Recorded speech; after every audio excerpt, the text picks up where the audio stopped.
আসসালামু আলাইকুম। আমি আসিয়া মিম। আমি আজকে কথা বলবো যে আমাদের ঢাকা বিশ্ববিদ্যালয়ের হোম ইকোনমিক্স ইউনিটের যে সার্কুলারটা প্রকাশিত হয়েছে, তো এটাতে আবেদন করতে গিয়ে হয়তো তোমরা অনেকেই অনেক কিছু বুঝতে পারছো না, বা অনেকে আমাকে অনেকেই ইনবক্স করতেছো যে আপু এখানে আসলে কয়টা ডিপার্টমেন্ট আছে, কতগুলো সিট আছে, সায়েন্স, কমার্স, আর্টসের জন্য কতগুলো সিট হবে, তারপরে এখানে মানে কোয়ালিফিকেশান টা কি, মিনিমাম কত সিজিপিএ দরকার, তারপরে আবেদন কত তারিখ থেকে কত তারিখ পর্যন্ত, যদিও সার্কুলারে দেওয়া আছে তারপরেও অনেকে ইনবক্স করতেছো। তারপরে আরেকটা যেটা বেশি গুরুত্বপূর্ণ সেটা যে এই অ্যাডমিশন টেস্টের যে বিষয়গুলো, কোন কোন বিষয়ে অ্যাডমিশন দিতে হবে এবং কত মার্কের। আজকে আসলে এই বিষয়গুলো নিয়ে একটু তোমাদের সাথে কথা বলবো, তোমাদের কনফিউশনগুলো তাহলে ক্লিয়ার হয়ে যাবে। তো অলরেডি আমরা সার্কুলারটা যদি দেখি তাহলে এখানে দেখতে পারবো যে আমাদের এই হোম ইকোনমিক্স ইউনিটের কিন্তু টোটাল 6টা কলেজ রয়েছে। যেটা প্রথমে আছে government college of applied human science, এটা সরকারি। এখানে আনুমানিক যে খরচটা সেটা 6,000, আগে 5,000 ছিল, এখন এটা দেখি যে এখন 6,000 হয়ে গেছে। তারপরে বাংলাদেশ গার্হস্থ্য অর্থনীতি কলেজ, যেটা গ্রিন রোডে ঢাকায় অবস্থিত, এখানে 33,750। আর তারপরে আছে national college of home economics, এটা লালমাটিয়াতে, এটাতে 39,000। তারপরে ময়মনসিংহ গার্হস্থ্য অর্থনীতি কলেজ, সেটা এখানে টোটাল 30,000, এটা বাৎসরিক আনুমানিক খরচ। এরপরে আছে Akij college of home economics, এটা এখানে আছে 38,600, আর বরিশালের জন্য 25,000। আচ্ছা, এই ছিল কলেজের মানে নাম আর প্রত্যেক ক্যাম্পাসের বাৎসরিক আনুমানিক খরচটা। এরপরে আসি এখানে কতগুলো বিভাগ রয়েছে, অর্থাৎ ডিপার্টমেন্ট কতটি রয়েছে। আমাদের এই হোম ইকোনমিক্সের আন্ডারে টোটাল 5টা ডিপার্টমেন্ট আছে। প্রথম সেটা ফুড অ্যান্ড নিউট্রিশন, তারপরে ক্লোদিং অ্যান্ড টেক্সটাইল, তারপরে resource management and entrepreneurship, child development and social relationship, and last one art and creative studies. তো এই 5টা ডিপার্টমেন্টের মধ্যে ফুড অ্যান্ড নিউট্রিশন আর ক্লোদিং অ্যান্ড টেক্সটাইল, এই 2টা সাবজেক্ট শুধুমাত্র সায়েন্সের স্টুডেন্টই এখানে করতে পারবে, পড়তে পারবে, এই 2টা সাবজেক্ট পাবে।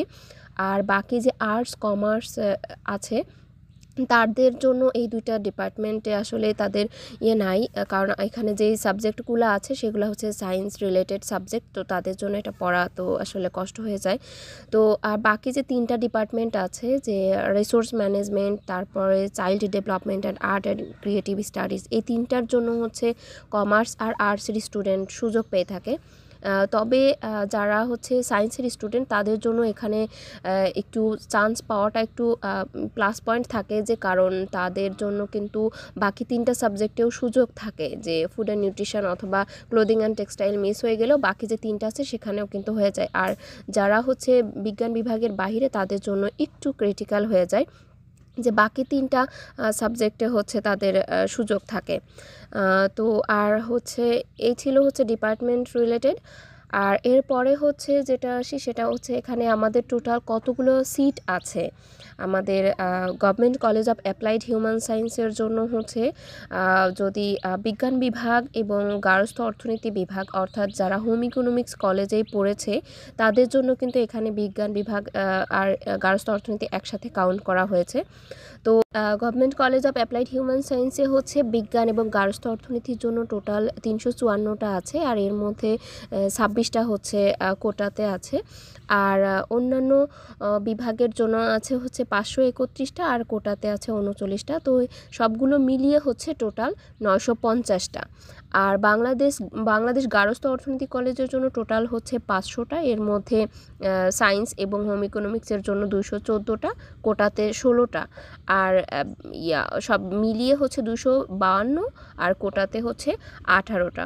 আর ন্যাশনাল কলেজ অফ হোম ইকোনমিক্সেও 500টা, ওই আগেরগুলার মতোই, 214টা, 16টা, আর টোটাল মিলিয়ে 252, 18টা। আর ময়মনসিংহ গার্হস্থ্য অর্থনীতি কলেজে টোটাল 90টা, এগুলার মধ্যে সায়েন্স থেকে 42টা, আর কোটাতে 3টা, আর সব মিলিয়েও 42টা, আর সব মিলিয়ে কোটা 3টা। আর আকিজ কলেজ অফ হোম ইকোনমিক্সের জন্য টোটাল 250টা, এগুলোর মধ্যে সায়েন্স থেকে 107টা, আর কোটাতে হচ্ছে 8টা, আর সব মিলিয়ে হচ্ছে 126টা, আর কোটাতে গেছে 9টা। আর লাস্ট ওয়ান হচ্ছে বরিশাল হোম ইকোনমিক্সের জন্য হচ্ছে 130টা টোটাল, আর এর মধ্যে সায়েন্স থেকে হচ্ছে 51টা, আর কোটাতে 4টা, আর কম্বাইন্ডে হচ্ছে 69টা, আর কোটাতে হচ্ছে 6টা আছে। তো এই মিলিয়ে সব কিছু সবগুলো ক্যাম্পাস মিলিয়ে টোটাল সিট হচ্ছে 2420টা, অর্থাৎ 2420টা। এগুলোর ভিতরে হচ্ছে সায়েন্সের জন্য হচ্ছে 982টা, আর কোটাতে হচ্ছে 73টা, আর কম্বাইন্ডে হচ্ছে আছে 1272টা, আর কম্বাইন্ড কোটাতে আছে 93টা। তো এই হচ্ছে টোটাল আসন সংখ্যা। আমাদের কি কোয়ালিফিকেশান দরকার হবে, অর্থাৎ আমাদের জিপিএ 5, অর্থাৎ টোটাল যে জিপিএটা সেটা 5.5-এর নিচে হলে হবে না, ন্যূনতম 5.5 পেতে হবে, এবং কোনো পরীক্ষায় জিপিএ 2.50-এর নিচে হলে এটা গ্রহণযোগ্য হবে না। এরপরে আসি হচ্ছে প্রাথমিক আবেদনপত্র। প্রাথমিক আবেদনপত্র হচ্ছে জানুয়ারি মাসের 6 তারিখ হতে শুরু হয়েছে, এটা ফেব্রুয়ারির 12 তারিখ পর্যন্ত থাকবে। আর এটার ভর্তি পরীক্ষা সার্কুলার অনুযায়ী দেওয়া আছে যে মে মাসের 2 তারিখে হবে সকাল 11টায়। তো এখন আসি যে কি পদ্ধতি, মানে কেমন সে পরীক্ষা হবে, যে এমসিকিউ নাকি রিটেন নাকি। তো এটা হচ্ছে এমসিকিউ পদ্ধতিতে পরীক্ষা হবে। এখানে টোটাল 4টা বিষয়ের উপরে পরীক্ষা দিতে হয়, প্রত্যেক বিষয়ে হচ্ছে 25 নাম্বার করে থাকে। এই হচ্ছে টোটাল 25 করে 4টা সাবজেক্টে 100 নাম্বার। তো এখানে হচ্ছে বাংলা, ইংরেজি, আইসিটি এই 3টা বিষয়ে হচ্ছে পরীক্ষা দেওয়া বাধ্যতামূলক। আর এটার পাশাপাশি অপশনাল যে কোনো একটা সাবজেক্ট রাখতে হবে, যেমন তুমি রাখতে পারো রসায়ন, অথবা হিসাব বিজ্ঞান, অথবা অর্থনীতি, অথবা খাদ্য পুষ্টি, অথবা সাধারণ জ্ঞান। তো এখানে হচ্ছে অনেকেই কনফিউজড হয়ে যায়, যে যারা বিজ্ঞান বিভাগের তারা মনে করেন যে আমি শুধু রসায়নই দাগাবো, আবার যারা হচ্ছে কমার্সে তারা ভাবে যে আমার হয়তো এখানে হিসাব বিজ্ঞানটাই দাগাতে হবে, যারা আর্টসে তারা ভাবে যে আমি শুধু অর্থনীতি এটাই দাগাতে হবে।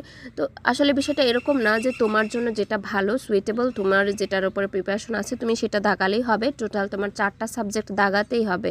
তুমি সায়েন্সের হলেও তুমি এখানে জিকে দাগাতে পারবা, আবার রসায়ন তো দাগাতে পারবাই। তো এই হচ্ছে বিষয়। এটা অনেকেই বুঝতে পারে না, অনেকেই আসলে এই বিষয় নিয়ে কনফিউজড থাকে যে কিভাবে কি করবে। তো তোমার বাংলা, ইংরেজি, আইসিটি এই 3টা কিন্তু বাধ্যতামূলক দাগাতেই হবে। তো এখানে কিন্তু আইসিটিটা অনেক গুরুত্বপূর্ণ, কারণ অনেক পরীক্ষাতে আইসিটির ওরকম প্রায়োরিটি থাকে না, কিন্তু এখানে কিন্তু টোটাল 25 মার্ক, মানে একটা ফুল সাবজেক্ট ভালোভাবে প্রিপারেশন নিতে হবে। তো ওই সময় এই বিষয়টা তোমরা মাথায় রাখবা, যে আইসিটিটাও তোমাদের কিন্তু ভালোভাবে পড়তে হবে সবগুলো সাবজেক্টের পাশাপাশি। আর ভর্তি পরীক্ষার হচ্ছে পাস নাম্বার হচ্ছে 40। এখান থেকে যে যত বেশি স্কোর করবে, যে জিপিএ আর হচ্ছে পরীক্ষার নাম্বারের স্কোরের উপর ডিপেন্ড করে যে যত বেশি আগাবে তার সিরিয়াল হচ্ছে তত বেশি সামনে থাকবে, এবং সেই অনুযায়ী সিরিয়াল অনুযায়ী সামনের দিক থেকে হচ্ছে তাদেরকে ওইভাবে হচ্ছে ক্যাম্পাস নির্ধারণ করে দেওয়া থাকবে তাদের চয়েস লিস্ট অনুযায়ী। তো যদি সামারি করতে যাই তাহলে হচ্ছে ভর্তির আবেদন হচ্ছে 6 জানুয়ারি থেকে 12 ফেব্রুয়ারি পর্যন্ত, আর হচ্ছে প্রবেশপত্র দিবে হচ্ছে এপ্রিল মাসের 11 তারিখ থেকে শুরু হবে। এটা পরীক্ষার আগের দিন পর্যন্ত, পরীক্ষার দিন সকাল 10টা পর্যন্ত এটা ডাউনলোড করে করতে পারবা, প্রিন্ট আউট করতে পারবা। আর পরীক্ষা হচ্ছে মে মাসের 2 তারিখে সকাল 11টায়, আর এটা হয়ে যাবে, ভর্তি প্রক্রিয়া পুরোপুরি শেষ হয়ে যাবে হচ্ছে 24 জুলাই, আর তোমাদের ক্লাস শুরু হবে আগস্টের 3 তারিখ থেকে। তো এই ছিল হচ্ছে আমাদের হোম ইকোনমিক্সের সার্কুলারের বিস্তারিত বিষয়। যদি তোমাদের কারো কিছু বুঝতে অসুবিধা থাকে বা কনফিউশন থাকে, তাহলে আমাকে এখানে কমেন্ট করতে পারো, আমি ইনশাআল্লাহ রিপ্লাই করব। তো ঠিক আছে, ধন্যবাদ। আসসালামু আলাইকুম।